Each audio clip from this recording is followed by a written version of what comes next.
ಹರೇ ಕೃಷ್ಣ. ಎಲ್ಲರಿಗೂ ನಮಸ್ತೆ. ಆಹಾರ ಸೋದಾಗೆ ಸ್ವಾಗತ.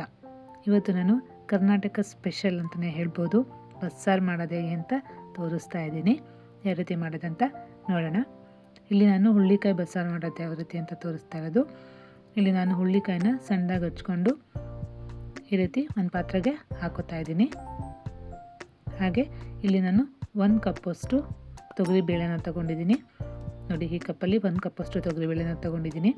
ಅದಕ್ಕೆ ನೀರು ಹಾಕಿಬಿಟ್ಟು 2ರಿಂದ 3 ಸಲ ಚೆನ್ನಾಗಿ ವಾಶ್ ಮಾಡ್ಕೋಬೇಕು. ನೋಡಿ, ಈ ರೀತಿ ಬೇಳೆನೆಲ್ಲ ಚೆನ್ನಾಗಿ ಉಜ್ಜಿ ವಾಶ್ ಮಾಡ್ಕೊಬೇಕಾಗತ್ತೆ. ನೋಡಿ, ಇವಾಗ ನಾವು ಹುಳ್ಳಿಕಾಯಿ ಹಾಕ್ಕೊಂಡಿದ್ವಲ್ಲ ಆ ಪಾತ್ರೆಗೆ ಬೇಳೆನ ಸಹ ಹಾಕ್ಕೊಂಡು ಬೇಳೆ ಮತ್ತು ಹುಳ್ಳಿಕಾಯಿ ಮುಳುಗುವಷ್ಟು ನೀರನ್ನು ಹಾಕ್ಕೋಬೇಕಾಗತ್ತೆ. ನೋಡಿ, ಹಾಕಿಬಿಟ್ಟು ಕುಕ್ಕರಲ್ಲಿ 3 ವಿಷಲ್ ಕೂಗಿಸ್ಕೊಂಡ್ರೆ ಸಾಕಾಗುತ್ತೆ. ಈ ರೀತಿ ಪಾತ್ರೆ ಯೂಸ್ ಮಾಡಲ್ಲ ಅನ್ನೋರು ಡೈರೆಕ್ಟಾಗಿ ಕುಕ್ಕರಲ್ಲೇ ಸಹ ನಾವು ಬೇಳೆ ಮತ್ತು ಹುಳ್ಳಿಕಾಯಿನ ಬೇಯಿಸ್ಕೋಬೋದು. ನೋಡಿ, ಇವಾಗ ವಿಷಲ್ ಬಿಟ್ಟಿದೆ, ಬೇಳೆ ಮತ್ತು ಹುಳ್ಳಿಕಾಯಿ ಚೆನ್ನಾಗಿ ಬೆಂದಿರುತ್ತೆ. ಇವಾಗ ನಾವು ಇದನ್ನು ನೀಟಾಗಿ ಸೋಸ್ಕೋಬೇಕಾಗತ್ತೆ. ಕಟ್ಟನ್ನು ಸಪ್ರೇಟ್ ಮಾಡಬೇಕು. ನೋಡಿ, ಈ ರೀತಿ ನಿಧಾನಕ್ಕೆ ಕಟ್ಟನ್ನು ಸೋಸ್ಕೋಬೇಕು. ನೋಡಿ, ಈ ರೀತಿ 2 ಸಪ್ರೇಟ್ ಮಾಡ್ಕೋಬೇಕು. ಆಮೇಲೆ ಹುಳ್ಳಿಕಾಯಿ ಮತ್ತು ಬೇಳೆನ ಒಂದು ಪ್ಲೇಟಲ್ಲಿ ಹಾರ್ಕೊಳ್ಳೋದಕ್ಕೆ ಬಿಡೋಣ. ಅಷ್ಟರಲ್ಲಿ ಮಸಾಲೆಗೆ ರೆಡಿ ಮಾಡ್ಕೊಳ್ಳೋಣ. ಇಲ್ಲಿ ನಾನು ಒಂದು ಸಣ್ಣ ಪ್ಯಾನಿಗೆ 1 ಟೇಬಲ್ ಸ್ಪೂನಷ್ಟು ಎಣ್ಣೆನ ಹಾಕೋತಾ ಇದ್ದೀನಿ. ಅದಕ್ಕೆ ಅರ್ಧ ಈರುಳ್ಳಿ ಮತ್ತು 5ರಿಂದ 6 ಬೆಳ್ಳುಳ್ಳಿ ಹೆಸರನ್ನ ಹಾಕ್ಕೊಂಡು ಚೆನ್ನಾಗಿ ಫ್ರೈ ಮಾಡ್ಕೋಬೇಕು. ನೋಡಿ, ಈ ರೀತಿ ಕಲರ್ ಚೇಂಜ್ ಆಗೋವರೆಗೂ ಫ್ರೈ ಮಾಡ್ಕೊಳ್ಳೋಣ. ತಣ್ಣಗಾಗೋದಕ್ಕೆ ಬಿಡೋಣ. ಇಲ್ಲಿ ನಾನು 1 ಕಪ್ಗೆ 2 ಟೇಬಲ್ ಸ್ಪೂನಷ್ಟು ತೆಂಗಿನಕಾಯಿ ಮತ್ತು ನಾವು ಫ್ರೈ ಮಾಡಿ ಇಟ್ಕೊಂಡಿದ್ವಲ್ಲ ಈರುಳ್ಳಿ ಮತ್ತು ಬೆಳ್ಳುಳ್ಳಿನ ಹಾಕ್ಕೋತಾ ಇದ್ದೀನಿ. ಹಾಗೆ ಸ್ವಲ್ಪ ಕೊತ್ತಂಬರಿ ಸೊಪ್ಪು, ಒಂದು ಸ್ವಲ್ಪ ಹುಣಸೆಹಣ್ಣು, ಹಾಗೆ 2 ಟೇಬಲ್ ಸ್ಪೂನಷ್ಟು ನಾವು ಬೇಳೆನ ಬೇಯಿಸಿಟ್ಕೊಂಡಿದ್ವಲ್ಲ ಅದನ್ನು ಹಾಕ್ಕೋತಾ ಇದ್ದೀನಿ. ಆರಿಸ್ಕೊಂಡು ಹಾಕ್ಕೋಬೇಕು. ಹಾಗೆ 1 ಟೇಬಲ್ ಸ್ಪೂನಷ್ಟು ಸಾಂಬಾರು ಪೌಡರು ಮತ್ತು ಅರ್ಧ ಟೇಬಲ್ ಸ್ಪೂನಷ್ಟು ಧನಿಯಾ ಪುಡಿನ ಹಾಕ್ಕೊಂಡು ಸ್ವಲ್ಪ ನೀರನ್ನ ಹಾಕಿಬಿಟ್ಟು ಸ್ಮೂತ್ ಪೇಸ್ಟ್ ಆಗೋ ರೀತಿ ರುಬ್ಕೋಬೇಕು. ನೋಡಿ, ಈ ರೀತಿ ಎಲ್ಲ ಚೆನ್ನಾಗಿ ಪೇಸ್ಟ್ ಆಗೋ ರೀತಿ ರುಬ್ಕೊಂಡ್ರೆ ಸಾಕು. ಇಲ್ಲಿ ಕಟ್ನ ಸೋಸಿಟ್ಕೊಂಡಿದ್ವಲ್ಲ ಆ ಪಾತ್ರೆಗೆ ನಾವು ರುಬ್ಬಿರೋವಂಥ ಮಸಾಲೆನ ಹಾಕ್ಕೊಳ್ಳೋಣ.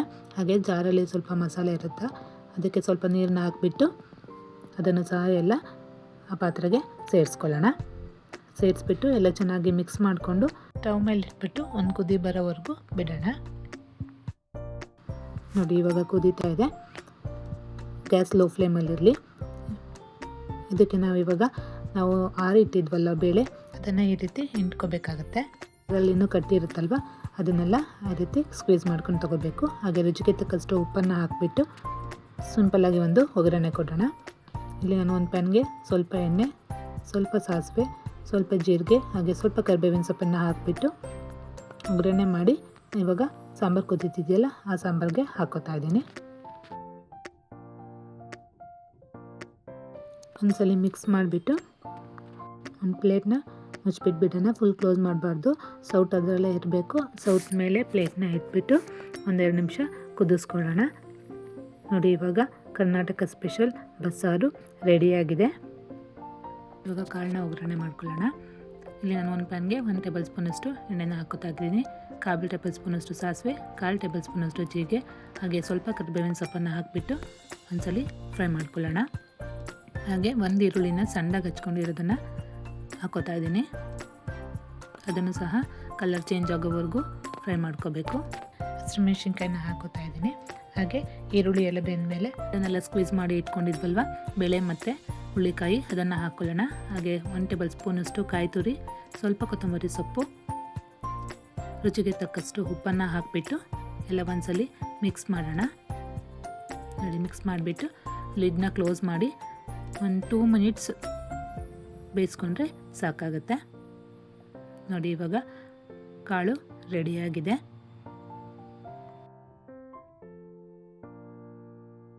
ಸಾರು ಅಂದರೆ ಮುದ್ದೆ ಜೊತೆ ತಿಂದ್ರೇ ಚೆಂದ. ಹಾಗಾಗಿ ಮುದ್ದೆ ಜೊತೆಯಲ್ಲಿ ನಾನು ಸರ್ವ್ ಮಾಡ್ತಾಯಿದ್ದೀನಿ. ಬಸ್ಸಾರಿಗೆ ಸ್ವಲ್ಪ ನಿಂಬೆ ರಸನ ಹಾಕಿಬಿಟ್ಟು ಊಟ ಮಾಡಿದ್ರೆ ಟೇಸ್ಟ್ ಇನ್ನೂ ರುಚಿಯಾಗಿರುತ್ತೆ. ನಮ್ಮ ಕರ್ನಾಟಕದಲ್ಲಿ ಒಳ್ಳೆ ಕಾಂಬಿನೇಷನ್ ಅಂದರೆ ಈ ಬಸ್ಸಾರು ಮುದ್ದೆನೇ. ಹಾಗಾಗಿ ಎಲ್ಲರೂ ಒಂದ್ಸಲಿ ಟ್ರೈ ಮಾಡಿ. ಈ ರೆಸಿಪಿ ನಿಮಗೆ ಇಷ್ಟ ಆದರೆ ಲೈಕ್ ಮಾಡಿ, ಶೇರ್ ಮಾಡಿ, ಕಮೆಂಟ್ ಮಾಡಿ ಮತ್ತು ಸಬ್ಸ್ಕ್ರೈಬ್ ಮಾಡ್ಕೊಳ್ಳಿ. ಧನ್ಯವಾದಗಳು.